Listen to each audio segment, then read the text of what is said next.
আমি হুজুরের কাছে জানতে চাই এটাই যে আমরা কি হক্কানি ফিরদেরকে ফলো করতে পারি?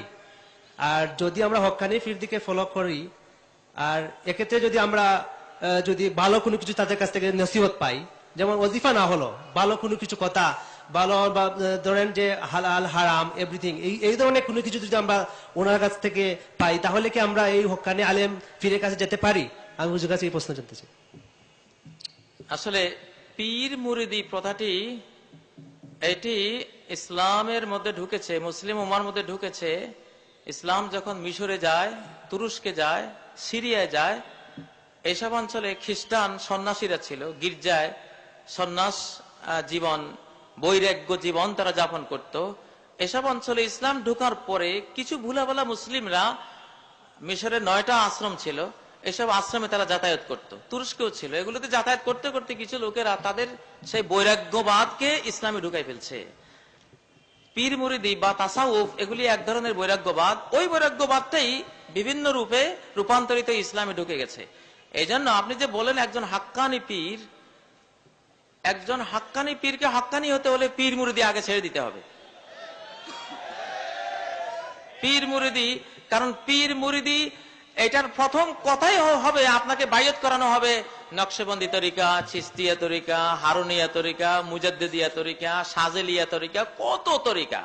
অথচ কোরআনের 7 নম্বর সূরা আল আনআমের 153 নম্বর আয়াতে সাফ আল্লাহ বলে দিয়েছেন, ওয়ান্না হাযা সিরাতী মুস্তাকিমা, এই যে আমার ইসলাম একটা মাত্র পথ, সরল পথ, ফাত্তাবিউ, এক তরিকার অনুসরণ করো, ওয়ালা তাত্তাবিউ সুবুল, বিভিন্ন তরিকার অনুসরণ করো না। যদি বিভিন্ন তরিকার অনুসরণ করতে যাও, ফাতাফাররাকা বিকুম আন সাবিলি, তোমাদেরকে বিচ্ছিন্ন করে নিয়ে যাবে আল্লাহর ইসলাম থেকে বহু দূরে। অতএব কিছুতেই বহু তরিকার অনুসরণ করো না। আর পীর মুরিদির প্রথম ছোটই আপনাকে বহু তরিকার সবক দেওয়া হবে। বহু তরিকা ছাড়া নকশবন্দি জিকির করতে হবে, হারুনিয়া তরিকার ধ্যান করতে হবে, তারপর চিস্তিয়া তরিকার মুরাকাবা করতে হবে, এই করতে হবে, সেই এত তরিকা তো ইসলামে নাই। তরিকা কয়টা? একটা। কুল ইন কুনতুম তুহিব্বুনাল্লাহ ফাত্তাবিউনি, বলো আল্লাহকে যদি ভালোবাসো তাহলে আমার অনুসরণ করো। আসলে বিশ্বব্যাপী পুরোহিত, পীর, ব্রাহ্মণ, ঠাকুর, পোপ, ফাদার, এসব ধর্ম নিয়ে যারা স্টক ব্যবসা করে, ধর্মকে মনে করে এটা আমাদের স্টক মাল, এটা নিতে হলে আমাদের থেকে নিতে হবে। আমাদের মিডিয়া ছাড়া কেউ আল্লাহ পর্যন্ত যাইতে পারবো না। নাউজুবিল্লাহ মিন জালিক। ইসলামের সবচেয়ে বড় সৌন্দর্য হলো যে ইসলাম বলছে আল্লাহ পর্যন্ত পৌঁছতে তোমার কোনো ভায়া মিডিয়ার দরকার নাই, সরাসরি পৌঁছবে, সরাসরি সেজদা করবে আল্লাহকে, সরাসরি রুকু করবে আল্লাহকে, সরাসরি হাত বেঁধে হাত জোড় করে আল্লাহর সামনে দাঁড়িয়ে যাবে, সরাসরি প্রেয়ার জানাবে, প্রার্থনা জানাবে কার কাছে? আল্লাহর কাছে। কোরআনে কারীমের সূরা আল বাকারার 186 নম্বর আয়াতে কি সুন্দরভাবে আল্লাহ বুঝিয়েছেন, ওয়াইজা সাআলাকা ইবাদি আন্নী ফাইন্নী করিব, আমার বান্দারা যদি আমার সম্পর্কে তোমাকে প্রশ্ন করে তাহলে আমি তো কাছেই।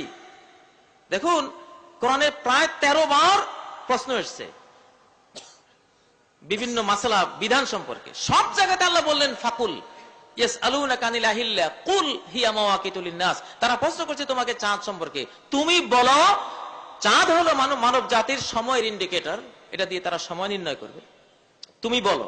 সব জায়গাতে তুমি বলো, তুমি বলো, তুমি বলো। আল্লাহ মুহাম্মদুর রাসূলুল্লাহ সাল্লাল্লাহু আলাইহি ওয়াসাল্লামকে দিয়ে বলিয়েছেন। কিন্তু আল্লাহর জাত সম্পর্কে যখন প্রশ্ন এসেছে, আমার বান্দারা যখন আমার সম্পর্কে প্রশ্ন করে, তখন আল্লাহ বলেননি ও মুহাম্মদ তুমি বলো যে আমি কাছে, এখানে তুমি মাইনাস করে দিয়েছেন।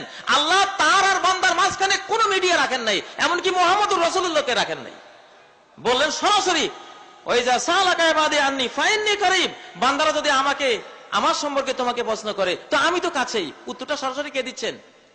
আল্লাহ নিজে দিচ্ছেন। এটা বুঝালেন যে বান্দার আর আমার মাঝখানে কোনো মিডিয়া নাই। এই জন্য ডক্টর ইকবাল বলেছেন, সৃষ্টি ও তার স্রষ্টার মাঝে কেন আড়াল, মধ্যবর্তী মোল্লাকে আজ হাঁকিয়ে দাও। যত ঠাকুর আছে ওদেরকে হাঁকিয়ে দাও, যত পুরোহিত আছে তাড়িয়ে দাও, যত ব্রাহ্মণ, যত পোপ, যত ফাদার, যত পুরোহিত, যত পীর, যারা সৃষ্টি আর স্রষ্টার মাঝখানে আর অন্তরায় হয়ে বসে আছে, মধ্য সত্যভোগী দালাল মাবুদ হয়ে বসে আছে, এদেরকে বিতাড়িত করো। এদেরকে বিতাড়িত না করলে মানুষ আল্লাহকে পাবে না। আল্লাহর বান্দার মাঝখানে কোনো ওয়াসিতা নাই, কোন মিডিয়া নাই, সরাসরি আল্লাহকে ডাকবো, সেজদা দেব, ইবাদত দেব, তার নৈকট্য নেব ইনশাআল্লাহ নবী রাসূলদের প্রদর্শিত পথে। এটাই হলো তাওহীদ।